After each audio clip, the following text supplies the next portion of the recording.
Hi, I'm Michael Ellis, and I am the chair of Teacher Journeys 2020. In the summer of 2018, I brought a group of students from the Japanese high school where I work on an exchange program to Australia, where it happened to be the winter of 2018. Initially, I was just tagging along as a chaperone, but the opportunity presented itself for me to teach Japanese language classes while I was there, as a substitute for the local Japanese language teacher who was working with our students at the time. I was really excited to try it. It's something I've always wanted to do, although also a bit nervous because I don't have any training in Japanese language teaching and don't really consider myself an authority to speak on the culture.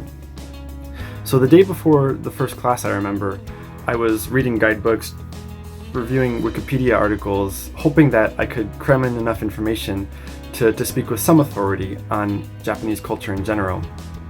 But the questions that students initially asked me while we were getting to know each other surprised me. An accurate sample of the kind of questions I got are as follows. Did you leave America because of Donald Trump? Do you think in English or Japanese? What is your favorite thing about Australia? Can you do an Australian accent? Very few of the questions that they asked me had anything to do with Japan or Japanese culture. And this both surprised me, but also reminded me of something that I think I understood before going to that class, which is that students aren't always interested in what we want to teach them. As teachers, we spend a lot of time choosing the content and crafting it to best meet the students' needs.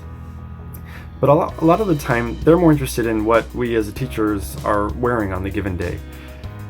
So the reason that I share this story is because I think that it highlights the main goal or purpose of this conference. In recent years, words like student-centered have become somewhat buzzwords and not always the most meaningful.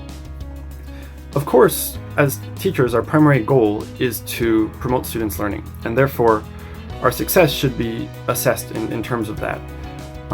But if we focus only on the students, I feel that we risk forgetting something very important, which is the huge presence that a teacher has in the classroom.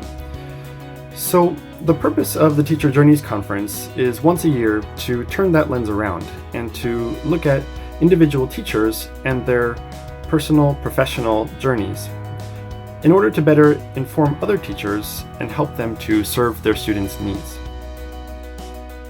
This year is a little bit different. Unfortunately, we're not going to be able to gather together in person, but I'm hopeful that through this online format, we'll be able to share a greater diversity of teacher journeys with a greater range of audience members around the world.